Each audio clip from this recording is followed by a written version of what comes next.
साथ जुड़ने के लिए। और नंबर्स यहाँ पर अच्छे दिखते हैं। पहले तो अपने नंबर्स के थ्रू ही अगर आप हमें यहाँ पर अवगत करा सकें on what they mean for the company.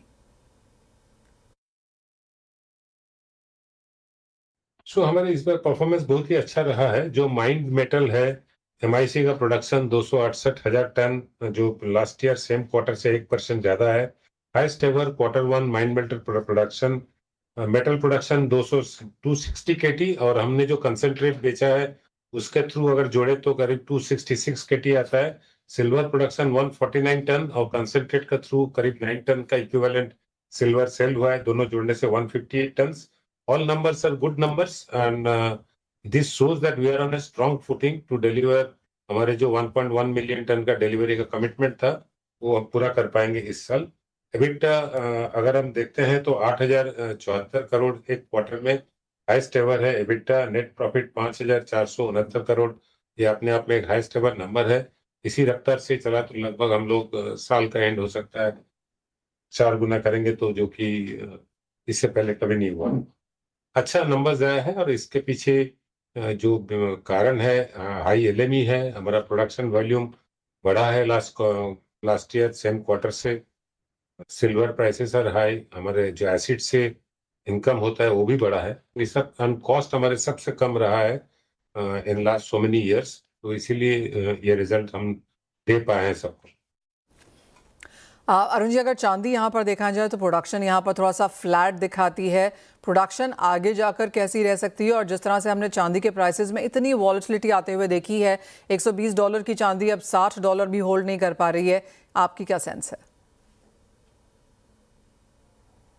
Silver prices near term में जरूर वोलेटाइल रहा है, लेकिन लास्ट ईयर सेम क्वार्टर से अगर कंपेयर करेंगे तो सिल्वर प्राइसेस काफी बढ़ा है, लगभग दोगुना है compare to last year same quarter.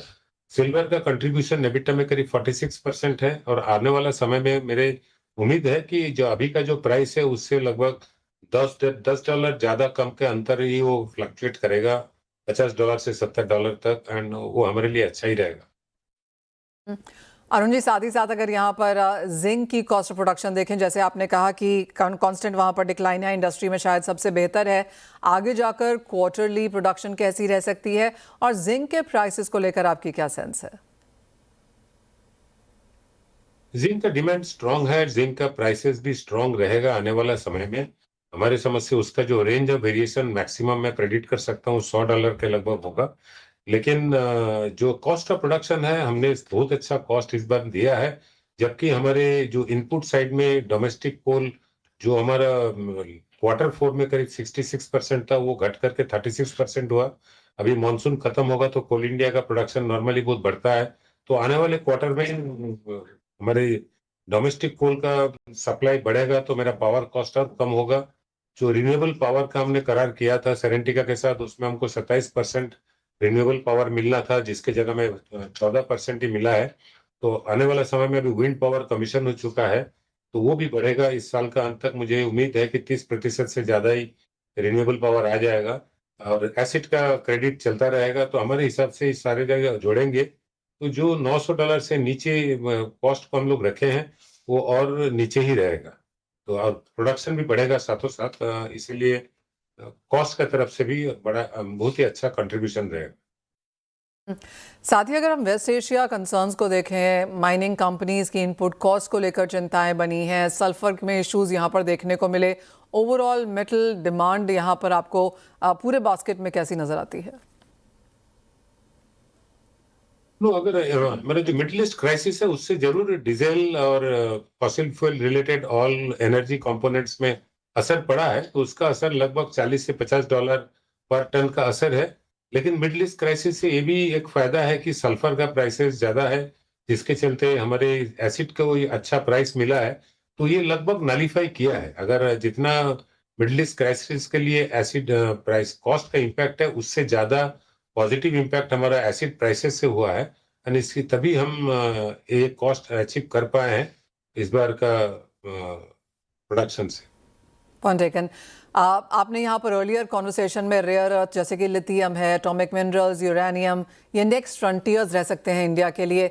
आगे जाकर इमीडिएट डोमेस्टिक प्रोसेसिंग, रिफाइनिंग, जिस तरह के बॉटलनेक्स है, आप उसके ऊपर किस तरह से काम कर रहे हैं? तो ये मैंने बहुत पहले ही बताया था कि हिंदुस्तान जिंक को अगर फ्यूचर बनाना है तो जरूर रेयर अर्थ में, यूरेनियम में, कॉपर में, इस सब में जाना है। अच्छी बात है कि उसी दिशा में गवर्नमेंट ऑफ इंडिया ने क्रिटिकल मिनरल मिशन बनाया। फिर सारे क्रिटिकल मिनरल का auction government of India directly कर रहे हैं, कि स्टेट गवर्नमेंट से पहले होता था।